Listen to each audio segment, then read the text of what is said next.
पुरानी पेंशन को लेकर बड़ी खबर। पुरानी पेंशन बहाल, इन कर्मचारियों को कल से मिलेगी अंतिम वेतन का 50% पेंशन।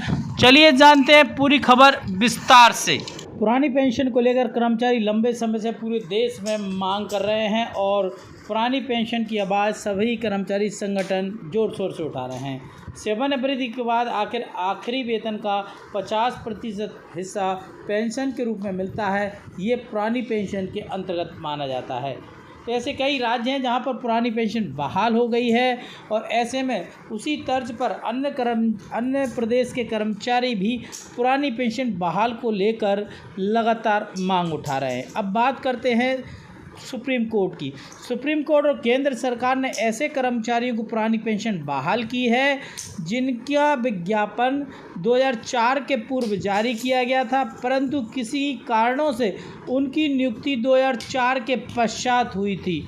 उनका ये मानना है कि जो विज्ञापन जारी हुआ था वह पुरानी पेंशन बंद होने से पहले हुआ था, इसलिए इन कर्मचारियों को पुरानी पेंशन योजना के अंतर्गत लाभान्वित किया जाएगा। तो पूरे देश में दो तरह की पेंशनें कर्मचारी जगत में चल रही हैं, एक पुरानी पेंशन व्यवस्था, एक नई पेंशन व्यवस्था। पुरानी पेंशन व्यवस्था को ओल्ड पेंशन स्कीम OPS कहा जाता है, जबकि नई पेंशन योजना को NPS कहा जाता है। तो साथियों, यदि आप नए कर्मचारी हैं तो NPS OPS में ये जो मोटा फ़र्क हम आपको बता देते हैं। और पुरानी पेंशन में जो कर्मचारी को अंतिम वेतन सेवानिवृत्ति के पहले जो अंतिम वेतन मिलती है उसका 50% पेंशन के रूप में दी जाती है। और पुरानी पेंशन के अंतर्गत जब सरकार महंगाई भत्ता DA बढ़ाती है तो पेंशनरों का भी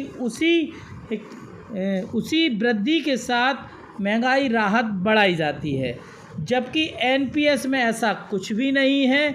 NPS में कर्मचारी की सर्विस के दौरान 10% राशि काटी जाती है, 14% अंशदान सरकार की तरफ से मिलाया जाता है।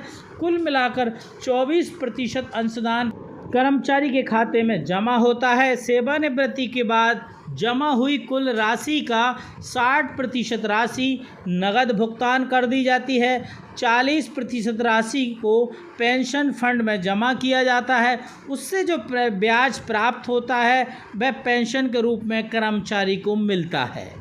ना ग्रेजुटी मिलती, ना ही उन्हें महंगाई भत्ते का लाभ मिलता। तो ये बहुत सारा अंतर NPS OPS में बना हुआ।